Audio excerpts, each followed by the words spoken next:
大家好 ，Steve Chow S 級金融，今日跟大家講嘅咧係咧，中東嘅戰火而家燃燒起嚟咧，數百億嘅資金咧，卻係咧靜靜嘅咁咧就係流出嚟啦。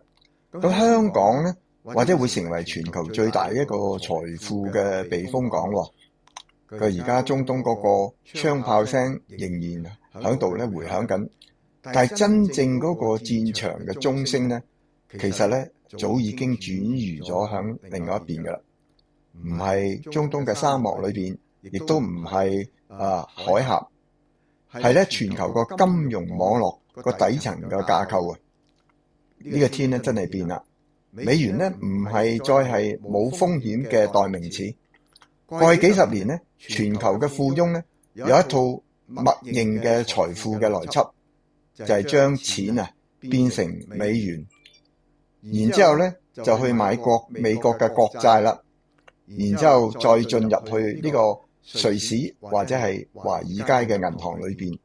呢套嘅邏輯咧有個名嘅，佢叫做無風險避風港。但係而家咧呢個避風港咧開始咧就露風啦。美國制裁嘅大棒去搞到咧六親不認。任何同被制裁嘅實體有關嘅資金咧，隨時都可能咧被踢出呢個 SWIFT 嘅系統。更極端咧就係連一國嘅外匯儲備咧，都係因為政治嘅因素咧，係瞬間咧係凍結同埋咧係沒收啊！咁呢個咧活生生有一個例子，大家都知道係俄羅斯啦。咁美國所謂嘅契約精神咧，幾乎上咧係崩潰噶啦。咁底層嘅邏輯咧，亦都係徹底咁反轉咗。過去錢追嘅咧就係邊度有利息夠高嘅咧，咁我哋錢咧就會去邊度咧但係而家咧錢追嘅咧係咩？邊度能夠係能夠安穩，能夠保住啲錢，保住條命啊！好啦，呢個轉移咧。其實有兩個競爭對手嘅，一個係香港，一個係新加坡。但係今次咧，點解會係香港而唔係新加坡咧？新加坡咧曾經咧係作為金融嘅首選嘅，但係咧經過一場嘅震驚全球嘅30億使錢嘅大案，徹底咧打亂咗呢個新加坡嘅局面啦。案發之後咧，新加坡個監管咧全面收緊。合規嘅成本咧就直接上升啦，咁中東大佬咧就直接咧就從新加坡咧因為佢繁瑣嗰個流程咧嚇怕咗啦。咁而香港展現出咗一個頂級金融中心特有嗰個嘅制度嘅彈性同埋戰略嘅魄力嘅。首先咧，我哋有普通法啦、獨立嘅司法系統啦、終審權嘅完整性啦。唔喺美國嘅管轄長臂嗰個嘅範圍裏邊，咁財富數據咧亦都有嚴格嘅法律保護，冇聯合國授權咧，絕對咧香港咧就唔會跟風咧去單邊制裁嘅。呢個咧真係呢個咧就係真正嘅法律嘅防空洞啦。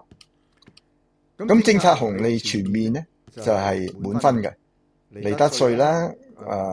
寬免啦，投資移民嘅重設啦，家族辦公室嘅專項嘅優惠咧，都係吸引咧好多嘅外資咧到嚟香港咧去拍佢哋嘅金錢喺度嘅。咁結果咧，因為今次嗰個中東嘅事件咧，而沙特啦、阿聯酋主權基金咧已經直接喺香港咧設立咧係區域嘅總部。而家我哋喺香港中環咧。好多一級嘅寫字樓或者 A 級嘅寫字樓裏邊咧，慢慢會見到咧好多咧包住頭巾嘅中東大佬咧出現啦，而且咧而家係越嚟越多嘅。而家有數百而家有數萬億嘅資金咧係繞開美元咧，係靜靜地咧係流入香港嘅。答案咧係一個顛覆性嘅金融基礎設施。呢個所謂嘅 mBridge 就係多邊央行數字貨幣橋啦。過去咧中東嘅資金咧購買香港嘅資產咧，就必須咧會經過紐約用美元結算咧。咁啊，其中咧嗰個手續費就好高嘅，速度又好慢嘅，或者隨時咧會面臨咧係美國政府咧係會扣查扣押嘅風險嘅。而家好啦，可以通過咧數字人民幣同埋數字嘅港幣啦，好快咧就可以到帳，成本咧可以減低咧50%，徹底咧係擺脫咧美元咧呢個清算或者係監管嘅控制。資本嘅遷徙嘅通道咧已經咧係靜靜地咧係重設啦。咁香港憑乜嘢咧係呢啲嘅中東嘅資金大佬嘅唯一嘅選擇咧？咁因為香港係全球資本嘅避險必須咧係滿足咧係有3個要求嘅。咁我哋睇下資本自由進出咧，香港可以啦，新加坡可以啦，瑞士可以啦，可以接入美元體系嘅，香港亦都可以，新加坡亦都可以，瑞士都可以，但係唔受美國干擾或者係制裁嘅咧，就只有香港啦。即係新加坡咧同瑞士咧都會受到咧係美國嘅控制嘅。咁盤點全球呢3個條件咧同時滿足咧，咁而家咧唯有咧只係得香港一個嘅啫。香港目前管理住咧整整係4萬億美元嘅資產，其中大概係2/3咧係嚟自海外嘅。無論美元咧還是係咧非美元嘅結算咧，香港咧兩頭咧就通吃㗎。咁呢場咧財富大遷徙咧，最終咧流向邊度咧？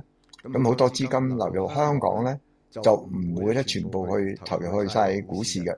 當然啦，佢哋會買咗係中國公司嘅股票啦，咁佢哋都可能會租寫字樓或者就係買呢個嘅甲級嘅樓房啦。但係呢個咧真係好少部分嘅啫。真正呢啲嘅錢佢着重嘅咧係呢個底層資產嘅絕對嘅安全、多元化同埋穩健，同埋咧跨代承傳嘅完美結合。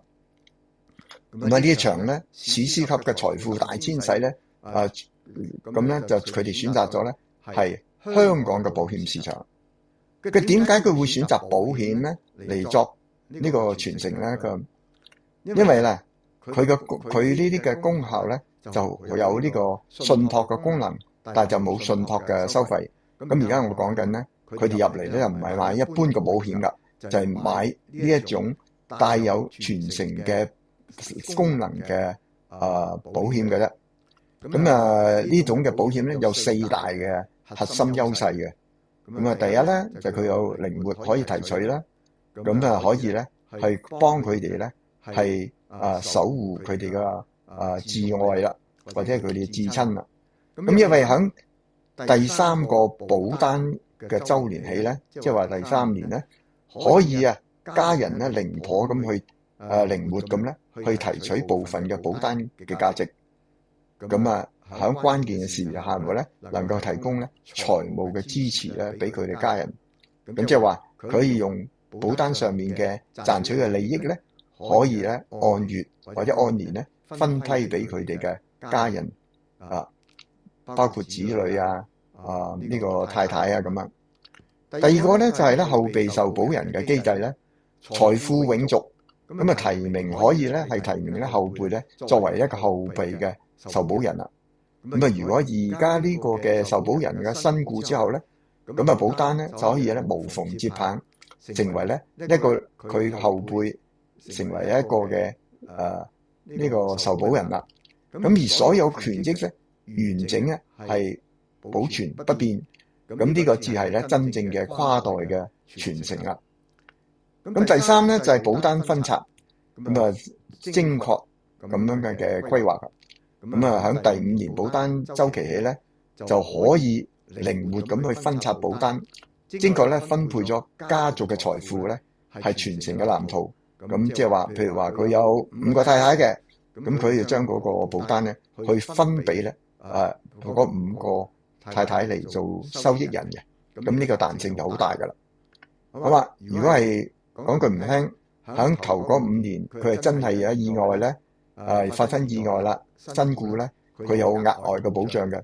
咁而因為咧響前5年裏邊啦，因為身故咧而賠償嗰個額咧係相當於整個保單嗰個嘅身故，咁成為咧係全個家庭嘅保護一道嘅防線嚟㗎。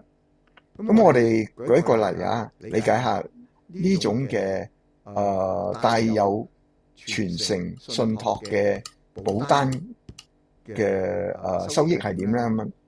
咁當然啦，我哋係以一個20萬嚟做一個計算啦。咁但係其實你哋可以用20萬嘅倍數，係200萬啊、2000萬啊、2億萬啊咁啊。咁我哋方便咧按嚟計一條數嚟比較啦。如果用20萬美元啊，咁響30年咧個成長咧就可以去到130萬。